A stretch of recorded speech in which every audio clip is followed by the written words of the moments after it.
Hello everyone, welcome back to my channel. এক্সামের কারণে ব্যস্ত ছিলাম, তাই অনেক দিন কোনো ভিডিও দিতে পারিনি। এখন থেকে চেষ্টা করব প্রতি সপ্তাহে অন্তত একটা করে এক্সপ্লানেশন ভিডিও দেওয়ার। চলুন দেরি না করে গল্প শুরু করে দিই। ড্রামার শুরুতেই আমাদের ফিমেল লিড শিন জি হোয়ানকে দেখানো হয়। জি হোয়ান আর ও ইয়াং একসাথে জলে পড়ে অজ্ঞান হয়ে যায়। জি হোয়ানকে তার মেয়ের দানজু ডাকতে থাকে। এরপর জি হোয়ানের জ্ঞান ফিরতেই সে নিজেকে একটি অচেনা জায়গায় আবিষ্কার করে। তখন তার মনে পড়ে সে একটি ফুড সেলিব্রেশন পার্টিতে ছিল আর অনেক টাকা পুরস্কার জিতেছিল। এরপর সেখানে জি হোয়ানের শাশুড়ি মানে ম্যাডাম শু আসে আর জি হোয়ানকে ম্যাজিস্ট্রেটের কাছে পাঠাতে চায়। তখন দানজু বাধা দেয় আর বলে জি হোয়ান হচ্ছে শু ইয়ানচিং এর লিগ্যাল ওয়াইফ। এটা শুনে জি হোয়ানের মনে পড়ে সে বাড়িতে বসে এই নোবেলটি পড়ছিল আর টাইম ট্রাভেল করে এই নোবেলের ফিমেল লিড চরিত্র হয়ে গিয়েছে। এটা বুঝতে পেরে কিছুটা দুঃখী হয়ে যায় আর মনে মনে বলতে থাকে শু ইয়ানচিং একজন খারাপ লোক, সে কোনো ভালো কাজ করেনি, তাই তার পরিণতিও ভালো হয়নি। 30 বছর বয়সে রাজদ্রোহীদের হাতে মারা গিয়েছিল, তার জন্য কি আমিও ঝামেলায় পড়বো নাকি? তখনই ড্রামার মেল লিড শু ইয়ানচিং সেখানে এসে বলে, তুমি মাত্র কি বললে? তখন দানজু বলে, আমরা কিছুই বলিনি। এতে শু ইয়ানচিং বুঝতে পারে সে জি হোয়ানের মনের কথা পড়তে পারে। এরপর শু ইয়ানচিং জি হোয়ানের হাত ধরে বলে, যদি ও ইয়াং মারা যায় তাহলে তুমিও মারা যাবে। তখন জি হোয়ান মনে মনে বলে জি হোয়ানকে বিপদে ফেলার জন্য ও ইয়াং নাটক করছে। এটা শু ইয়ানচিং শুনতে পেলেও বিশ্বাস করে না। তারপর জি হোয়ান ও ইয়াং এর রুমে আসে আর ও ইয়াংকে দেখে মনে মনে তার সৌন্দর্যের প্রশংসা করতে থাকে। এতে শু ইয়ানচিং বলে, বোকা কোথাকার, কিছু করছো না কেন? তখন জি হোয়ান ও ইয়াংকে কাতুকুতু দিতেই ও ইয়াং জেগে যায়, কারণ জি হোয়ান জানতো যে ও ইয়াং নাটক করছে। এরপর জি হোয়ান পুকুরের কাছে গিয়ে ঝাঁপ দেওয়ার চেষ্টা করে আসল পৃথিবীতে ফিরে যাওয়ার জন্য, কিন্তু তার সাহসে কুলায় না। তখন দানজু জি হোয়ানকে থামাতে এসে নিজেই পুকুরে পড়ে যায়। এরপর ও ইয়াং জি হোয়ানের কাছে এসে তাকে অপমান করতে থাকে।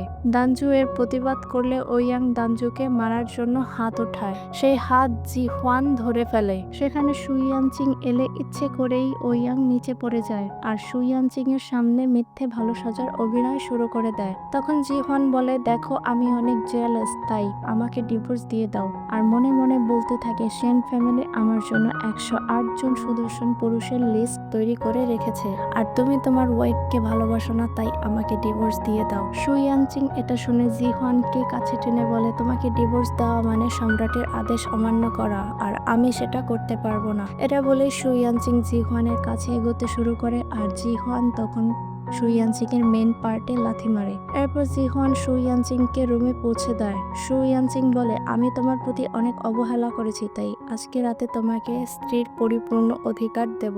এটা শুনে জি হোয়ানের চোখ ছানা বড়া হয়ে যায় আর শু ইয়ানচিং কে বলে, এর কোনো দরকার নেই, আমরা তো সোলমেট হতে পারি। এতে শু ইয়ানচিং বলে, তোমার ভাই এই বছর রাজকীয় পরীক্ষায় অংশ নেবে আর এই পরীক্ষার দুর্নীতিকারীদের ধরার দায়িত্ব সম্রাট আমাকে দিয়েছেন। ও আপনাদের বলতে ভুলে গিয়েছি, শু ইয়ানচিং হচ্ছে একজন গ্র্যান্ড সেক্রেটারিয়েট বা বাংলায় যাকে আমরা সচিব বলি। তোমার বাবা আর ভাই ধর্মমন্ত্রীর সাথে দেখা করতে যাবে। এটা শুনে জি হোয়ান মনে মনে বলে, নভেলে লেখা ছিল এই পরীক্ষায় অনেক চিটাররা ধরা পড়েছিল আর তাদের শাস্তি দেওয়া হয়েছিল। তখন জি হোয়ান শু ইয়ানচিং এর কাছে এসে তাকে হাজবেন্ড বলে ডাকে আর বলে, আমরা তো ফ্যামিলি আর ফ্যামিলি তো একে অপরকে সাহায্য করে, তাই না? এতে শু ইয়ানচিং বলে, আমরা না সোলমেট, ফ্যামিলি কিভাবে হলাম? তাহলে আজ রাতের জন্য তোমার প্রস্তুতি নেওয়া উচিত নয় কি? সেই দিন রাত্রে জি হোয়ান মূল্যবান জিনিস আর তার পোশাক গোছাতে থাকে এখান থেকে পালানোর জন্য। তখন সেখানে শু ইয়ানচিং এর পালিত বোন মাংচুন আসে আর বলে, যদিও তুমি দেখতে সুন্দরী নাও, তাও তুমি আমার ভাইয়ের ওয়াইফ, তুমি তো সাধারণ মেয়েদের থেকেও অসুন্দর। এতে জি হোয়ান মাথা নাড়িয়ে হ্যাঁ বলে আর বলে, শু ইয়ানচিং কে বিয়ে করতে পারা তো তার জীবনের সবচেয়ে বড় সৌভাগ্য। জি হোয়ান মাংচুনকে আরো বলে, তুমি জানো তোমার ভাই কেন এখনো পর্যন্ত আমার সাথে ঘুমায়নি? এতে মাংচুন বলে, কারণ সে তোমার প্রতি ইন্টারেস্টেড না। তখন জি হোয়ান বলে, আমি তোমাকে কি করে যে বলি? মাংচুন বলে, কুৎসিত হওয়াতে তো তোমার কোনো দোষ নেই। এতে জি হোয়ান বলে, তোমার ভাইয়ের কিডনি ভালো নয়, এরপর মাংচুন সুইয়ানচিং এর কাছে যায় আর তাকে মেডিসিন খেতে বলে। এতে সুইয়ানচিং বলে আমি তো অসুস্থ নই, তাহলে মেডিসিন কেন খাবো? মাংচুন বলে যদিও আমরা রক্তের সম্পর্কিত নয়, তোমাকে আমার পরিবার বলে মনে করি, তাই তোমার আমার কাছ থেকে কিছু লুকাতে হবে না। সুইয়ানচিং বলে তোমার কথা আমি কিছুই বুঝতে পারছি না, তাই মেডিসিন নিয়ে এখান থেকে চলে যাও। এতে মাংচুন বলে তোমার অসুখ লুকাতে হবে না, তোমাকে শুধু তোমার সন্তান আর নাতিপুতির ব্যাপারে ভাবতে হবে। তোমার কিডনি ভালো না এটা আমি জানি, ডাক্তার বলেছে এই মেডিসিন খেলে তুমি সুস্থ হয়ে যাবে। এতে সুইয়ানচিং রেগে গিয়ে বলে তোমাকে এটা কে বলেছে? মাংচুন বলে জি হুয়ান বলেছে। এরপর সুইয়ানচিং হন্তদন্ত হয়ে ছুটে যায় জি হুয়ানের কক্ষে, গিয়ে দেখে জি হুয়ান স্নান করছিল। সুইয়ানচিংকে সেখানে দেখে জি হুয়ান চিৎকার করে ওঠে। এরপর সুইয়ানচিং নিজের পোশাক খুলতে খুলতে জি হুয়ানের দিকে এগিয়ে আসলে জি হুয়ান বলতে থাকে আমার কাছে আসবে না, না হলে কিন্তু ভালো হবে না। জি হুয়ান মনে মনে বলতে থাকে 30 বছর বয়সে তুমি যখন রাজদ্রোহীদের হাতে মারা যাবে তখন আর এমন করতে পারবে না। এতে সুইয়ানচিং ভাবতে থাকে জি হুয়ান শুধু তার মারা যাওয়ার কথা কেন বলে। তারপর সেখানে দানজু আর মাংচুন এসে দরজা খুলতে বলতে থাকে। সুইয়ানচিং মনে মনে বলে এখন যদি সে এই রুম থেকে চলে যায় তাহলে তার কিডনি ভালো না এই কথাটা সবাই বিশ্বাস করে নেবে। তাই সুইয়ানচিং জি হুয়ানকে কোলে তুলে নেয়। এতে জি হুয়ান প্রথমে চিৎকার করে থেমে যায়। সুইয়ানচিং বলে চিৎকার করতে থাকো যতক্ষণ না ওরা চলে যাচ্ছে। জি হুয়ান চিৎকার করতে রাজি হয় না। এতে সুইয়ানচিং বলে তুমি নিজের ইচ্ছে চিৎকার না করলে আমার কাছে অন্য উপায় আছে। জি হুয়ান ভয়ে রাজি হয়ে যায় আর ফানি ভাবে চিৎকার করতে থাকে। আর এসব চিৎকার শুনে মাংচুন বোঝে তার ভাই সম্পূর্ণ সুস্থ। জি হুয়ান আবারও তাকে মিথ্যে বলেছে। আর দানজু বলতে থাকে সব শেষ হয়ে গিয়েছে। মিস আমি কিভাবে আপনাকে সাহায্য করব? মাংচুন বলে তুমি কেন সাহায্য করবে? আর দানজুকে সেখান থেকে নিয়ে চলে যায়। এরপর সুইয়ানচিং জি হুয়ানকে চিৎকার করতে বারণ করে, কিন্তু জি হুয়ান আরো বেশি করে চিৎকার করতে থাকে। এতে প্রথমে সুইয়ানচিং জি হুয়ানের মুখ চেপে রাখে, বাট পর মুহূর্তে জি হুয়ানের হাত পা বেঁধে দেয়। সুইয়ানচিং বলে তোমার বাবা আর ভাই অনেকবার ধর্মমন্ত্রী বা মিনিস্টার জো এর সাথে দেখা করেছে, আরো অনেক ইন্টারেস্টিং তথ্য খুঁজে পেয়েছি তাদের ব্যাপারে। সুইয়ানচিং আরো বলে তুমি আমার সাথে আমার পার্টনার হিসেবে কাজ করো, তাহলে আমি তোমার সেন ফ্যামিলিকে রক্ষা করব। এতে জি হুয়ান এগিয়ে এসে বলে পার্টনারের সাথে কেউ এমন ব্যবহার করে? আর মনে মনে বলতে থাকে কালকে বাড়িতে গিয়ে তার বাবা আর ভাইকে পরীক্ষা দিতে বারণ করবে। এটা শুনে সুইয়ানচিং বলে এখন রেস্ট নাও, কালকে সেন বাড়িতে যেতে হবে, আর সেখান থেকে চলে যায়। রাত্রে একজন লোক ধোয়া দিয়ে জি হুয়ানকে অজ্ঞান করে রুম থেকে তার জেড পেন্ডেন্টটি নিয়ে যায়। পরবর্তী সিনে দেখানো হয় জি হুয়ান নির্জন জায়গায় দৌড়াচ্ছিল। হঠাৎ তার সামনে একজন মাস্ক পরা ব্যক্তি চলে আসে আর সে থেমে যায়। সেই ব্যক্তি মাস্ক খুললে জি হুয়ান দেখতে পায় সে আর কেউ নয় বরং সুইয়ানচিং।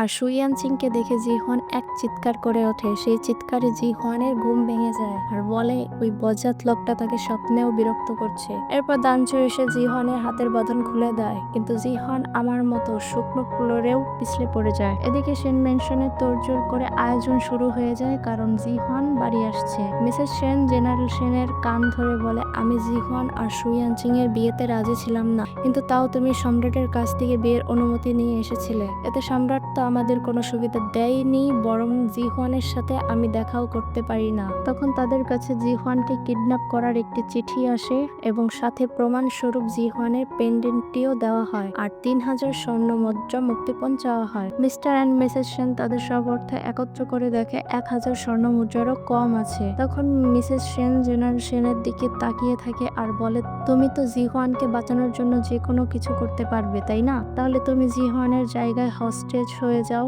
আর জি হুয়ানকে ছাড়িয়ে নাও। জেনারেল সেন বলে আমার মূল্য 3000 স্বর্ণ মুদ্রা। এতে মিসেস সেন, জি হুয়ানের ভাই সেনলে এমনকি মেডরাও মাথা নাড়িয়ে হ্যাঁ বলে। 2 ঘন্টা পর জেনারেল সেন ও তার ছেলে কিডন্যাপারদের কাছে যায়। কিডন্যাপাররা 3000 স্বর্ণ মুদ্রা চাইলে সেনলে বলে এখন আমাদের কাছে এত টাকা নেই, আমার বাবা একজন জেনারেল আর সে 3000 স্বর্ণ মুদ্রার সমান দামি। এরপর কিডন্যাপাররা সেনলে এর আঙুলের ছাপ নেয় আর বলে তুমি মিনিস্টার জো এর সাথে মিলে রাজকীয় পরীক্ষায় চিটিং করেছো, এটা তার প্রমাণ। এতে সেনলে বলে আমার বোন কোথায়? কিডন্যাপাররা বলে আমরা একটি ছোট্ট মেয়ের কোনো ক্ষতি করব না, আমরা চোর হলেও আমাদের একটি সম্মান রয়েছে। এটা বলে কিডন্যাপাররা সেখান থেকে চলে যায়। এরপর বাবা ছেলে একে অপরকে দোষারোপ করে হাতাহাতি করতে থাকে। এখানে বাবা ছেলের সম্পর্কটা খুব ফানি। যাই হোক, তখন সেখানে সুইয়ানচিং আসে আর পুরো ঘটনা শুনে বলে সম্রাট জানে যে মিনিস্টার জো প্রতি বছর পরীক্ষার আগে প্রশ্নপত্র লিক করে দেয়, তাই এর সাথে চরিত্রদের ধরার দায়িত্ব আমাকে দিয়েছেন। জেনারেল সেন বলে আমরা মিনিস্টার জো এর সাথে হাত মিলাইনি,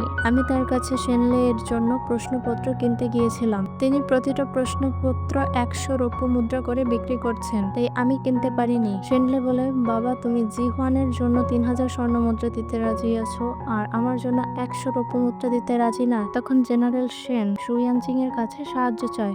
এরপর জিহুয়ানকে শেন ম্যানশনে দেখানো হয়। মিসেস শেন জিহুয়ানকে দেখে জড়িয়ে ধরে আর বলে, তুমি ঠিক আছো দেখে অনেক শান্তি লাগছে। এতে জিহুয়ান বলে, কেন, আমার আবার কি হয়েছে?